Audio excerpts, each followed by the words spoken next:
What do we to make of Kansas State after the Tulane loss? We've got your takeaways from Twitter and a Big 12 kick around on today's episode of Locked On Sooners. You are Locked On Sooners, your daily podcast on the Oklahoma Sooners, part of the Locked On Podcast Network, your team every day.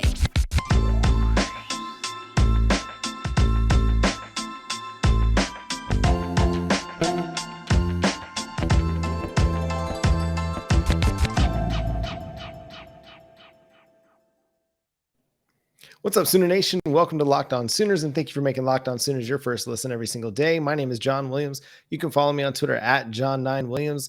My buddy here is Josh Helmer. You can follow him on Twitter at JoshOnRef. You can also hear him Monday through Friday from 9 to noon on 94.7 The Ref in Norman. Josh, man, did you catch any of the Monday Night Football action? I saw some good things from Jalen Hurts, but I was kind of wiped out from coaching my daughter's soccer team, so I didn't really pay too much attention to that. Yeah, I caught bits and pieces.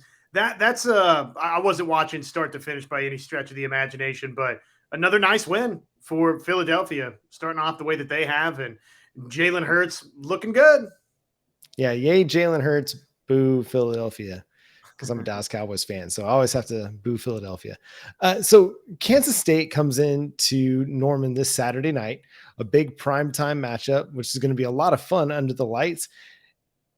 And it's not quite the game that we thought it was going to be when the season started. Now, I was somewhat probably on the side airing like, okay, Kansas State's not as good as most people think, but the loss to Tulane, a 17-10 loss at home, kind of reaffirmed my belief that Kansas State, yes, they've got a good coach. Yes, they've got one of the best running backs in the country. They've got one of the best edge rushers in the country, a solid defense.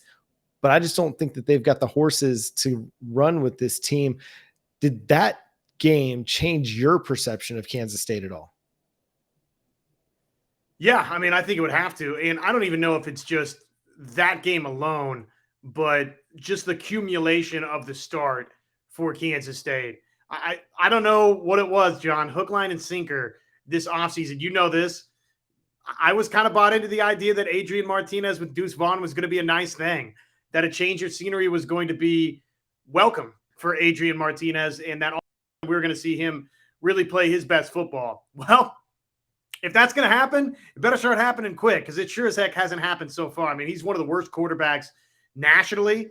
Kansas State is one of the worst teams throwing the football, and because of all of those problems, or I guess those two problems in tandem with one another, Kansas State lost to Tulane at home, 17-10. I mean, defensively, look, you wouldn't like necessarily to give up 17. Sure, you'd like to have had a little bit better defensive performance than that. But, I mean, in today's modern day and age of football, if you lose a game where your defense gives up 17 points, probably there's a lot of finger pointing that should be going on offensively.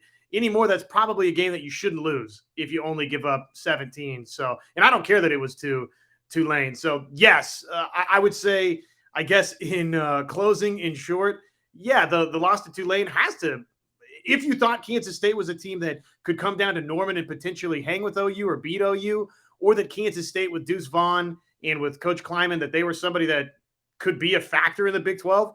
Yeah, I mean, the loss to Tulane, even on its own, has to be something, John, I think that you come away from that and say, okay, well, this is not the Kansas State team that I was sold about on, during the offseason. Kansas State loses this game after getting 2 interceptions, holding Tulane to 336 total yards. And again, you mentioned the 17 points, but anytime that you win the turnover battle 2-0, like that should be more than enough to win a football game, but they just were not good. I mean, Kansas State themselves had only 336 total yards. It just was not very good. I've mentioned this on Twitter a couple times, but Adrian Martinez is averaging fewer yards per attempt passing the ball than Deuce Vaughn is running the ball. So Deuce Vaughn is currently averaging 5.7 yards per attempt, and Adrian Martinez throwing the football is averaging 4.6 yards per attempt and only 4.9 air yards per attempt. Now, he hasn't turned the football over. He hasn't thrown an interception yet, but they don't seem to be trusting him to put the ball downfield through the first 3 games of the season. And you can make the argument maybe Tulane, maybe they were overlooking Tulane because they had this big road trip to Norman coming up on the heels of that game. But my contention is that once the whistle blows and that first kickoff goes, you're no longer looking towards Oklahoma.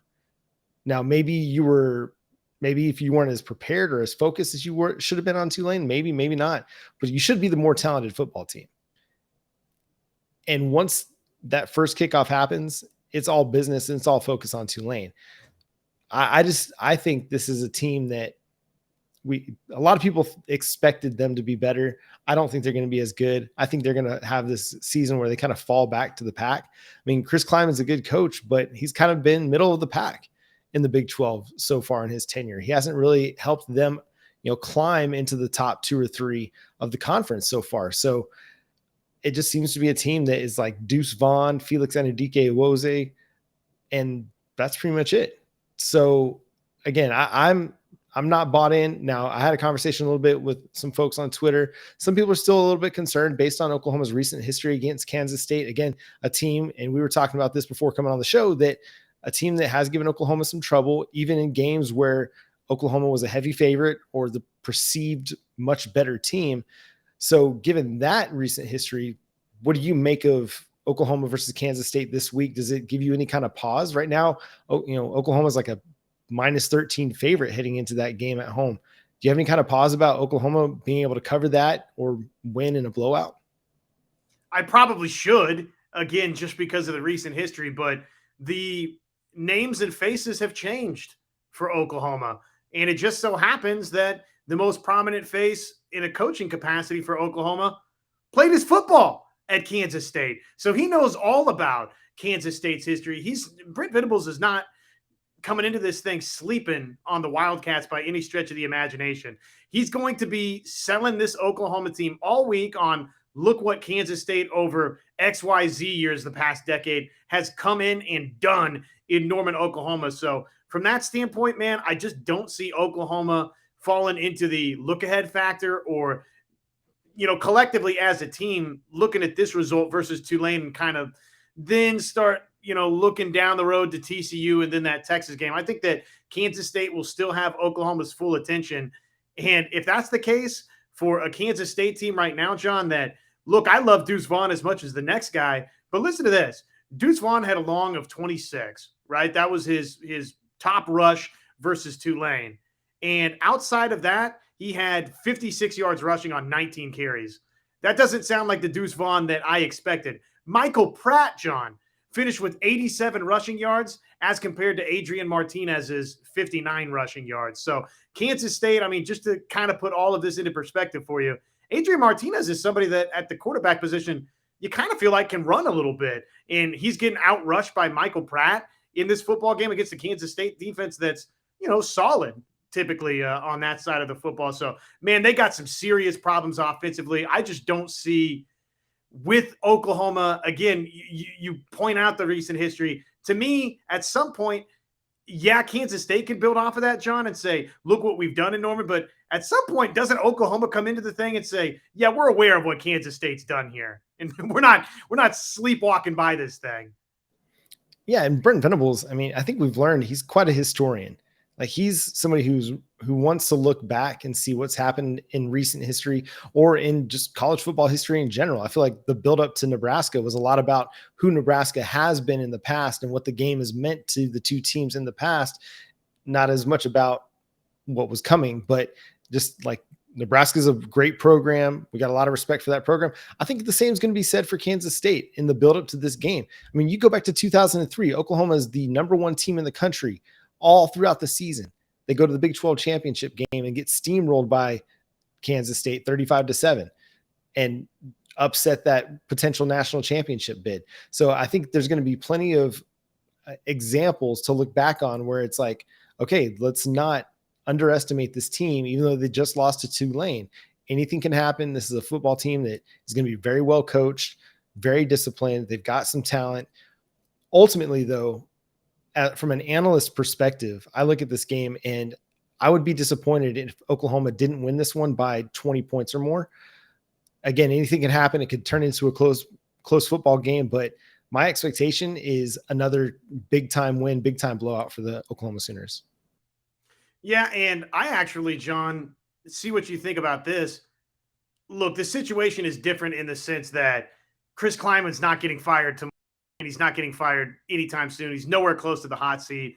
But just in terms of the stinky bad loss to Tulane, or at least perceived stinky bad loss, right, to Tulane. We know that Michael Pratt is somebody, at least for one opening game, could make some plays against Oklahoma not too awfully long ago, a season ago. But, I do see some similarities in, okay, Kansas State coming off a loss that kind of nobody expected. Nebraska was coming off of a loss that nobody expected. And yet, how much of the motivation side, like, can you really draw on that? It didn't work for Nebraska. Is it really going to work for Kansas State? To your point, I agree with what you're saying. From just in analyzing the numbers perspective of this, man, I think Oklahoma at home should beat this team pretty comfortably with how one-dimensional they are offensively. Yeah, and we'll talk more about Kansas State as the week rolls along and we get into Saturday night football under the lights in Norman. We get a primetime game. That's going to be so much fun. I can't wait. Get the kids to bed, throw on some football. It's going to be a blast. But coming up next, we got your takeaways from Oklahoma's 49-14 win over Nebraska, and then we're going to go around the nation and just kind of just throw out some of our takeaways from the college football weekend that was. But first, let me talk to you about Upside. From cringing at the pump to getting an eye-popping check at your favorite restaurant, inflation is hitting us all where it hurts. And it really hurts. It's getting me right now at the coffee shop or with my local coffee producer that I buy from. I mean, it's hitting everywhere. Upside is an incredible app for anyone who buys gas, groceries, or dines out. With every purchase, you can earn cash back thanks to Upside. To get started, download the free Upside app, use our promo code LOCKED, and get $5 or more cash back on your first purchase of $10 or more. Next, claim an offer for whatever you're buying on Upside, check in at the business, pay as usual with a credit or debit card, and get paid. In comparison to credit card rewards or loyalty programs, you can earn 3 times more cash back with Upside. Upside users are claiming more than $1 million every week. That's probably why they have a 4.8 star rating on the App Store. So download the free Upside app and use promo code LOCKED to get $5 or more cash back on your first purchase of $10 or more. That's $5 or more cash back on your first purchase of $10 or more using promo code LOCKED. Okay, Josh, I asked the question, simple question, biggest takeaway from the Sooners win. Go. Let's get them started. Chappie Sinclair, this is at Soonerman2000 on Twitter, says, we have a coaching staff that is preparing their players for victory. They care about the program more than their image, and it shows. These players are playing hard and playing together and having fun doing it. Program first, team first equals a lot of wins. Did you see the video making the rounds of Brent Venables coaching up Jaden Davis? Yeah. It looked like Jaden Davis was very receptive to what was going on in the in-game coaching.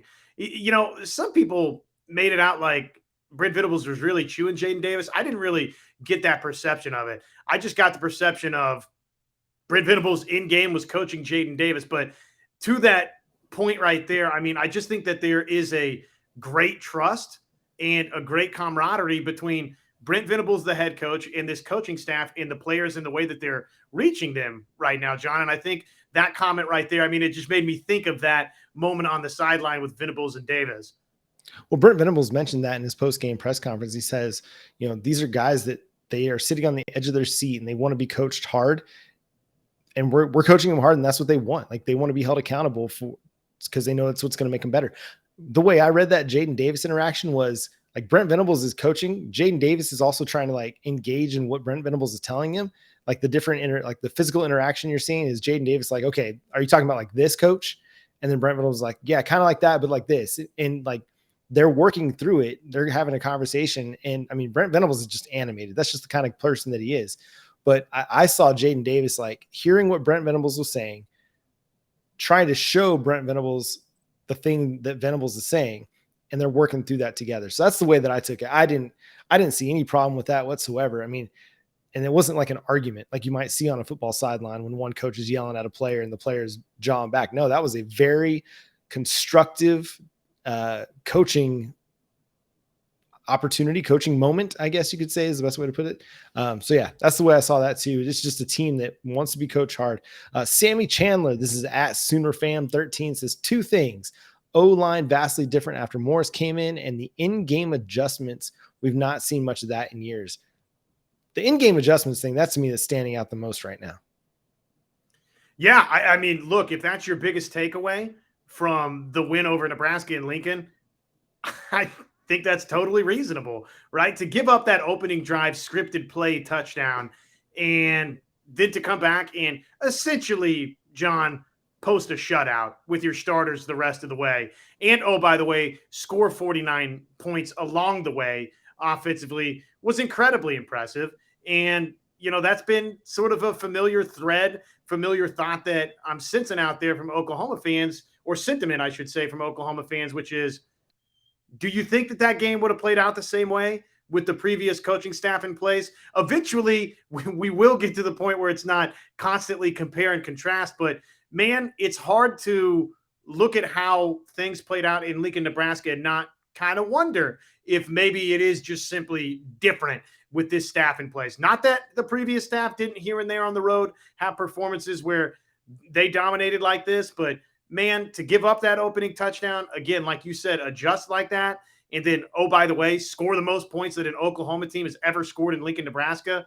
Yeah, heck yeah, it's impressive. I think the thing we keep coming back to on this is that this team is different. And the biggest difference to me is the edge that they play with, the intensity that they play with. It's not enough for them to just win a football game. They want to dominate these teams. They want to demoralize. They want to win from start to finish, make it one of these games where there's no reason you should have even been on the same football field as us. That's the vibe that I get out of Brent Venables, is like when he says, like, you know, perfect is the standard. Like, I believe him. Like when he says, like, we want to be great, we don't just want to be good, I believe him. And this is a team that's bought into that. And so they want to go out there and put on great performances, not just win football games. And I mean, do they kind of have some moments where, you know, they look like they get a little bit sluggish? Sure, that happens to every team at times. And this is a team that's still growing into their own. And Brent Venables, I think, in his opening remarks on Saturday afternoon, kind of, I think, hit that perfectly. Like, they're playing really good football. We have a lot of growing still that we can do, which to me is a really dangerous proposition for a lot of teams. If this team can continue to get better, which if Brent Venables says they can get better, we're not even seeing their best yet. To me, that's a really, really positive sign. I'm with you. Yeah. I mean, room to grow. And right now, the current result is 5 touchdowns better than Nebraska on the road, which, look, I'm not here to tell anybody that Nebraska is, you know, top 25 Nebraska of old or bowl game eligible Nebraska, but still, you go and beat a Power 5 opponent down like that. It's pretty impressive. Going to grab your attention. That's right. It's notable. David O'Neill, Masters of Education at Dave M. O'Neill, says running game and defense will win OU a lot of ball games. Passing game is good, but has room to improve. Well, I mean, that's what we talked about, right? Coming out of this thing was that, you know, as many nice things as Oklahoma did, you know, Dillon Gabriel missed some throws. And I think that's just being objective and, you know, honest about what we all witnessed. And I'm not trying to sit here and act like Dillon Gabriel was by any stretch of the imagination bad. He was 16 of 27 passing, and Oklahoma rolled up 580 yards of total offense. But there were throws that could have been had in the game. So, man, you see that, and that's exciting for Oklahoma. It's exciting that you went and won a game 49-14, all these positive things we're talking about. And yes, I agree with that comment. The passing game has a little bit further it can go. Yeah, I completely agree. I think Dillon Gabriel would agree. Like he was beating himself up about the missed throw to Jalil Farouk that would have been a walk-in touchdown or a runaway touchdown, I guess is the best way to say it. At Sooner531 says, every complaint about Eric Gray last week was wrong and can sit down now. Josh. Yeah, I know. Yeah, it's just call me out, why don't you? Any complaint about Eric Gray or Marcus Major was wrong. And you know what? I like what I've seen from both of those guys, especially Eric Gray. Look, I named him my dude of the game, which we had, if you missed that, that's this is our inaugural week of Dude of the Game, and Eric Gray was mine. Obviously, over 100+ rushing yards. The way that if things are blocked up, John, one cut and he's gone. I mean, he can really at the second level, and not that he can't do this at the point of attack or whatever too, but man, if he gets in the hole against a linebacker or even further down, you know, in the secondary against a safety, or for some reason a corner's right there trying to make the tackle, good luck, because Eric Gray is a tough guy to bring down in space, and we saw that again. And it's beautiful to see, like, a guy, you know, making guys miss so badly that they have to turn around. Like, they get spun in a 180. Like, that's just a beautiful sight. You hate to see it if you're the fan of that defender, but you love to see it. More than that, you love to see it. This team has a night and day difference, says Kessler Brock at KBrock 1298. A different day and night, different mentality from last year. We continue to play hard and be aggressive in the second half. I think we give up 30 or so if Lincoln Riley is the coach. That's kind of what we just spoke to, right? I mean, the example that's pretty fresh in most people's memory is the Tulane game. You're up big in that game at halftime, and you allow Tulane to kind of walk back into the game and have a chance at the end. Yeah, and there were just so many examples throughout the Riley era. I always come back to that Iowa State game at home. I know it wasn't that type of lead, but just a game that felt like it was in hand, and then all of a sudden it's not in hand. That happened, a couple of years ago versus Kansas State, where I can't remember if Oklahoma wound up winning that game in Norman, or if, in fact, that was another one. That was another one that they lost, right, versus Kansas State. So I don't know. And that was a game that Oklahoma had a healthy lead in, and for whatever reason, it just evaporates and you wind up on the wrong end of things. So seeing that stricken from Oklahoma's DNA, I know we like to talk about OU DNA. Well, getting the OU DNA, getting that out of it is probably one of the best things that's happened around here in a long time. Yeah, once they get going, they're not stopping. They're not slowing down. They're not letting you have a chance to catch back up into this thing. Like, I think I ran the numbers, and from the first drive, after the first drive where they scored the touchdown, from that point until about I want to say it's about the 3-minute mark of the third quarter, like 3 minutes left to go in the third quarter, Oklahoma's defense didn't allow Nebraska to cross midfield. So a huge chunk of game time, Nebraska played from their side of the 50. That's dominance. Like, whether you force a punt, turnover on downs, turnover, whatever it is, not allowing Nebraska to cross midfield for that many possessions is pretty incredible. And I think that speaks to the identity of this team, that they're not going to let up. Now, teams are going to make plays. Like Chuba Purdy, he was making some good plays down the stretch in the last 5 minutes of that game that gave Nebraska that final score. And that's just going to happen. But this team was still playing hard, and they were making a lot of plays defensively themselves. Gunny of Stutzman Army, this is at Eskimoki36. He says, that was the most complete game I've seen in a while. Jaron Kanik is going to be a ball hawk. The double pass was a thing of beauty. This defense will be tough. One of the best in football. Which one of those do you want to touch on? Well, first off, I want to touch on Gunny of Stutzman Army is one of my favorites out there. Appreciate him on social media. Kanik is, I think, a star in the making for Oklahoma. I've started to say this. He's Danny Stutzman-ish in his first year on campus to me. And actually, John, he might be a little bit ahead of where Danny Stutzman was at a year ago, just the things that he's doing, flying around. He obviously, in part because Deshaun White got the targeting ejection, he winds up being the leading tackler for Oklahoma in this game. And, man, he's got a nose for the football. That much is obvious. He's got an incredibly high motor. He has speed that other guys just don't simply have at that size. So, yeah, I love what Jaron Kanik is doing, man. And I don't think there's any doubt that I have so little doubt that Jaron Kanik is going to turn into a star at Oklahoma and be a very, very high NFL draft pick by the time it's all said and done. Both of those are going to happen. So he went from playing like 9 snaps in the first game to something like 23 snaps in the second game to more than 40 snaps in this game. And he just rose to the occasion. Like, you put him out there in a significant moment with meaningful playing time. And he played really, really well for his first stretch of meaningful playing time. So big kudos to Stutzman there. And I agree with him. I think this is going to be one of the best defenses in football at some point. It may not be there this year, but this is a team that's allowing just 10 points per game.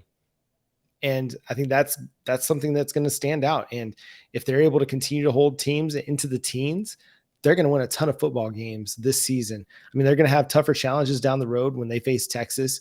TCU, I think, is going to be a tough offense to try and wrangle in. Kansas right now is a top 5 offense in college football. We'll see what they look like whenever they come to Norman. But I mean, right now their early returns are pretty positive for Kansas. And then Oklahoma State's offense is putting up a ton of points right now too. So they're going to be tougher challenges for this defense down the road. But right now the early returns are really, really promising. And then Stoops Ahoy says things are physical again in Norman. You can see it in the way the team carries themselves. Again, just the way that they attack and rally to the football, physical finishes on the ball carrier out there.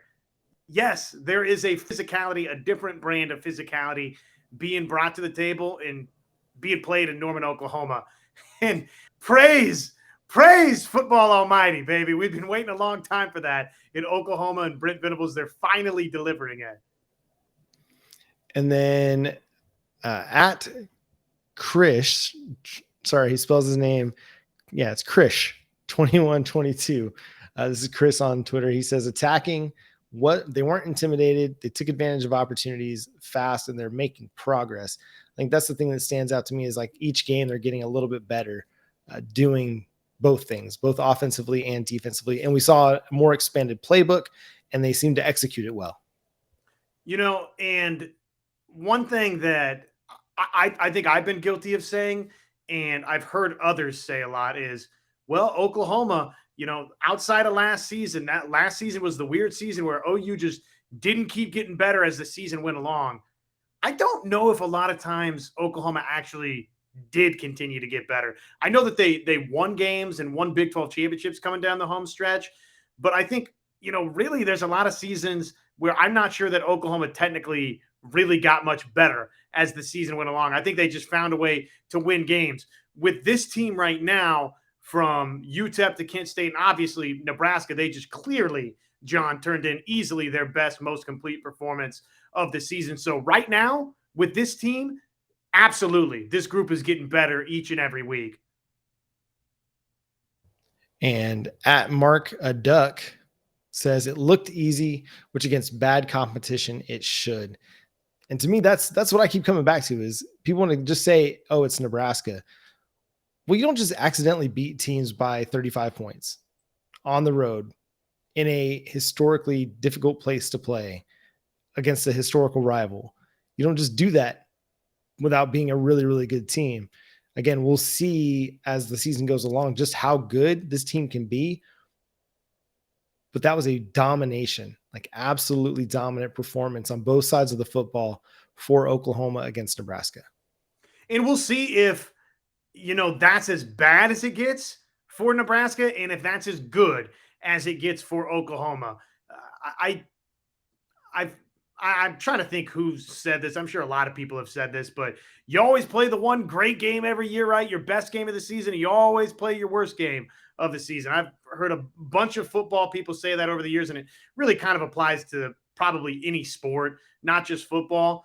But I don't know. I mean, was this Oklahoma's best game? Like we've talked about, I thought Dylan Gabriel missed some throws out there. So you think that Oklahoma can keep getting better, or just, John, I guess what I'm asking is, can Oklahoma continue to duplicate what we saw in Lincoln, Nebraska? Because if they can do that, I'm with you, man. You don't just magically fall into a 49-14 victory over a team that, again, that crowd, man, was so hungry, so desperate to make a statement that this thing is not just going to totally stay off the rails forever. And guess what? They came out and scored a touchdown on their first drive, and then, right back off the rails for Nebraska. And Oklahoma deserves a ton of credit for that. It's because of how they play. Exactly. Like Oklahoma needs to be credited for the performance that they put on as much as maybe we should criticize Nebraska. But I mean, Oklahoma did that to Nebraska. Nebraska may not be a good team, but Oklahoma also made them not look like a good team. I think the things that we can point to that they need to continue to work on are, Dylan Gabriel needs to hit some of those throws. He knows that. He'll work on that. I mean, we got improved performances from a guy like Jalil Farouk, who hadn't been good the first couple games, but was really good in this game. The offensive line looked better. I thought McCade Matire played one of his best games so far this season. I think there's still room for improvement with the offensive line. I think the running game was great, but there were times where it was just kind of hit and miss. Like they were still getting stopped at the line of scrimmage at times. Defensively, I thought it was really good, but there were still times where Casey Thompson seemed to have quite a bit of time, and Oklahoma's going to face better receivers coming down the stretch. Like I say down the stretch, we're just getting started. We're just 3 games into the season, but they're going to get a tough task. Like Deuce Vaughn is the best player that they will have faced so far. How do they respond to that? After that, they'll face Quentin Johnston, another great player. After that, they get Xavier Worthy and Bijan Robinson. So the tests get tougher as they go. How does this defense respond? And will they be able to hold up against those tough, difficult, talented players that they'll face? That's going to be the question, because I think, with all due respect to UTEP, Kent State, and Nebraska, they don't have the talent that those next 3 teams have that Oklahoma will face. And there's emerging talent happening at other Big 12 schools right now across the conference. So I think there's still a lot of room for improvement. And I think that's what the coaching staff is trying to hammer home to these players. Like, hey, we're pretty good so far. It's been good, but we can take it to another level. We've got another level we can get to, and the challenges are going to get even tougher as we go. Yeah, I mean, that's a good way to put it. Is it's been pretty good so far, but guess what, guys? We want more. And oh, by the way, it's going to get more difficult. It's not going to get easier just because of the results you've turned in so far. You're going to play better teams collectively. You're going to see better players individually. And there's no doubt about that. I mean, that starts, like you said, this week with Deuce Vaughn, who, look, Kansas State might stink everywhere else on offense, right? I think there's one offensive tackle maybe from Kansas State that a lot of people like to be a high NFL draft pick. And then you've obviously got Deuce Vaughn, and then that might be it, right? Malik Knowles at wide receiver, I think, is a nice player, but if Malik Knowles is all you've got, you don't have a superstar wide receiver. And as a wide receiving core, if that's it, then probably you've got some problems in that regard. That being said, man, Deuce Vaughn's good enough to be a one-man wrecking crew on you. He's good enough that if you don't wrap up and tackle and somehow he gets out in space, he can really make you pay for it. So how does Oklahoma handle that? I think that's something that, look, we probably need to spend more time on this week discussing kind of what Deuce Vaughn, this matchup within the matchup, is going to tell us about OU. Yep, and we'll get to that later in the week, but that's going to do it for today's episode of Locked On Sooners. Thanks so much for tuning in. Again, we're free and available on all podcast platforms. Again, check us out on YouTube. Subscribe to the show over there. Hit the like button and hit the notification bell to let you know when new episodes drop. We're going to have a great time talking Kansas State. Also, big shout out to my nephew, Blake, who had a birthday on the 19th. On Monday, we're recording that today, or on the 19th for Tuesday. So shout out to you, Blake. Hope you're having a great day at school and had a great birthday. But Happy until birthday. Next time, yeah, thanks, Josh. But until next time, he's Josh Helmer. I'm John Williams. We'll catch you then. Boomer Sooner.